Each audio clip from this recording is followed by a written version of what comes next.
to really build your presence, to build your network, you got to hang out where your tribe hangs out. So we're kind of coming back to this target market idea, you know.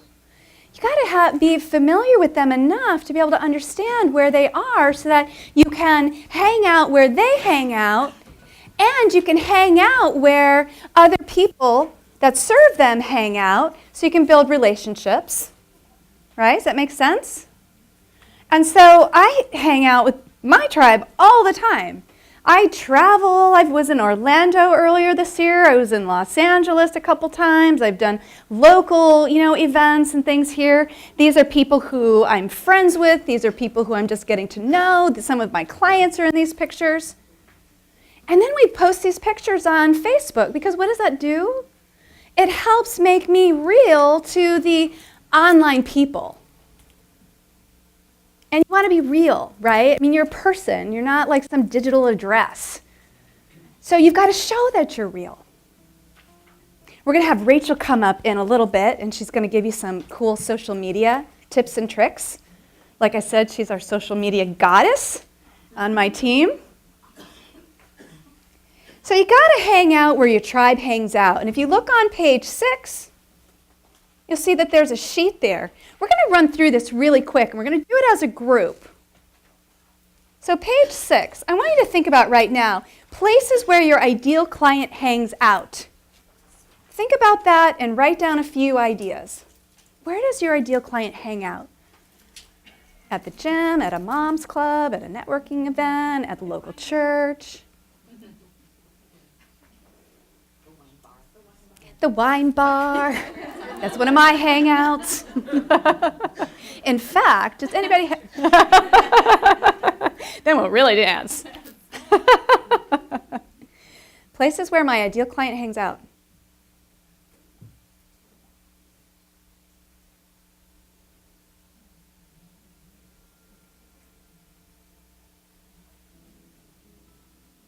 Places where my ideal client is already spending money. These are other niches. Where is your ideal client spending money? What other businesses does she or he or they purchase from that you can partner with?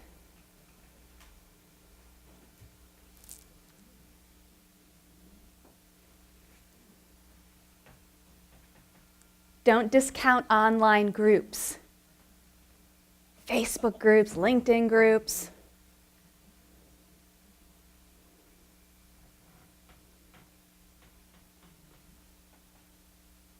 What about workshops? What workshops do you think your ideal client would attend? Yes.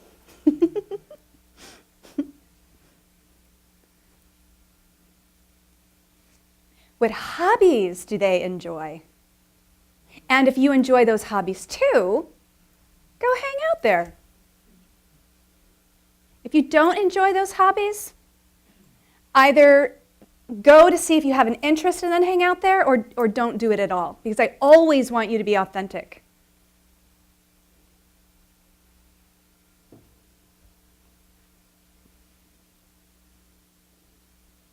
What business building workshops and events does he hang out in?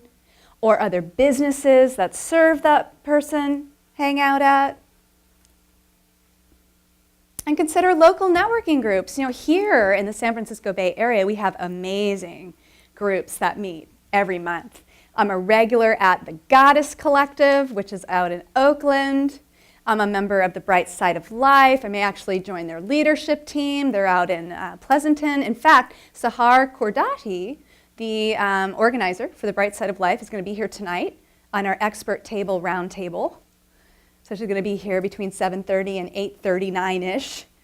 And we're all going to let our hair down, and we're going to talk about the truth about being in business. So there's a whole bunch of us going to be up here talking, chatting it up. So local networking groups as well.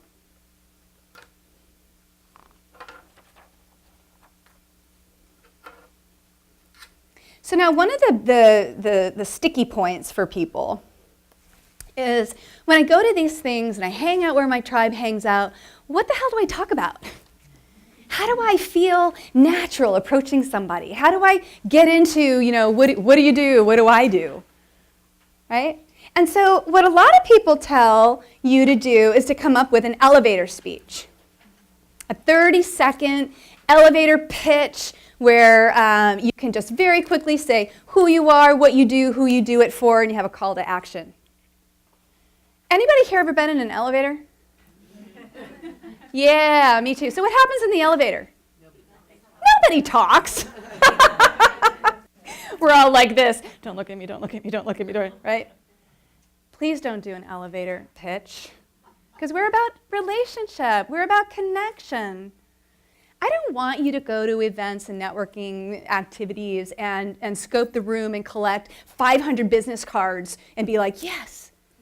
I want you to go and make like 5 awesome connections and build those connections. And through those connections, you build more connections. You build a network, right? So what I want you to be prepared with is what I would call a compelling conversation. Bless you. I want you to have some sound bites. I want you to have some short little things that tip of your tongue that can come out naturally in a conversation with someone. Yeah? So I want you to be able to say, hi, my name is. I want you to have a sound bite for who I help, a sound bite for how I help them, what I help them with or why they work with me. You can do a sound bite for your mission. Right? That's a great way to connect. I'm on a mission to, empower the children of the world by empowering teachers to be confident and focused and balanced in their life. You could have a conversation about that. Somebody could really take an interest, and you'd have fun. Wouldn't you have fun sharing your mission? And you could do when mothers have new babies and they're really freaked out and stressed out and there's all this coming at them, and you have a sound bite. Well, I help them I help them to understand the new emotions and help them develop the skills they need to not only care for their baby but to care for themselves as well. Do you think that would create a conversation that somebody would remember, right? As opposed to the stack of 500 cards. That you get home, you don't even know what to do with. So you all have these little me's inside. I've kind of talked about her just a teeny tiny bit. I believe you all have these little me's. It's like I have little Sues and little Susies and little Suzannes and little Susannas and I have so many names, little gigglers. And your job now is to be able to just recognize her or them. When you're on that cycle of disempowerment that we're playing with here, she's present. The message that I need something, the message of love is coming from her. And it's your job to recognize her, to listen, to nurture, to be the best friend or parent that she's always wanted. But she doesn't get to decide, you see. It's not her job to run a business. That's your true self. Yeah?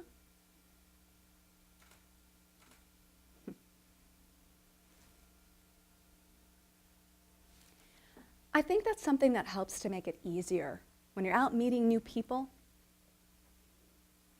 Is something that is so simple yet can be so challenging for us. And it's challenging for me too, okay? I'd like to talk. God, I'm a talker. So I've had to develop this skill. I really had to develop this skill. The skill of listening. People want to be heard. That's one of our most important emotional needs. We want to be seen and we want to be heard. Now that's a gift that you can give to everybody that you meet, and it makes it more comfortable for you to connect with them. Yeah? And I mean that. The more I found my voice over the years, the less I felt the need to speak. Anybody identify with that? Yeah. It's a powerful place to be able to listen. Go ahead and turn to page 8. We're not going to go through all of these. These are ways to collect leads at events. It's pretty straightforward. Okay. Turn to page 9, follow up. Oh my God. Follow up is like such an important piece that so many people forget. And I just clicked the button, I got so excited. Following up is so important. You can't rely on the fact that the new people that you meet are going to reconnect with you. You've got to take the initiative to do that. Okay? When you get home, organize your cards. Go through them. It's actually kind of fun. I even like to write a little note as soon as I can on the back of a card that'll help remind me. And I even will have my smartphone with me. And I might just write then and there. If somebody says, well, who do you know about this? It's like, oh, I know the perfect person. I'll pull it up. I'll say, I'm sending an email right now. Great, it's done. So leverage your time by doing what you can do right there in the moment. When you get home, organize your cards. Make a pile for prospects. Make a pile for potential business partners. Review your networking notepad. I recommend that you have a little notepad too. Because sometimes you can't always, get to things, and it's just nice, just like, email so-and-so or whatever, right? So have a little networking notepad. Smartphone. Within 3 days, send them a nice to meet you email. Do it while they're fresh in your mind. Well, you're fresh in their mind. And when you do that, they feel like you care. And care. Care. This isn't about false, superficial, I just want to get the sale. We're talking about relationship building. We're talking about a mission, right? So I would think that you care. If they entered your raffle or a contest, subscribe them to what they won. And I'm going to talk about free gift in a moment. And sometimes you can come to events like this and they'll have sponsor tables, or they'll do, whole all group raffles, and you can give things away, and right? So we want you to have a free gift to give away. I'm going to talk about that. Find them on social media and engage with them. Rachel's going to talk about social media here in a little bit. Friend them up, tweet them. Pick up the phone and say hello. It's a simple thing to do. And you don't have to rotary dial and try to get back to the zero as fast as you can. If they're your potential client, you can invite them to a strategy session. If you don't know what that is, you will know tomorrow. And you're going to have some scripts and all sorts of good stuff. If they're a potential business partner, invite them to schedule a get-to-know-you-more chat. We've got on my calendar a 30-minute appointment slot for Chat with Susan.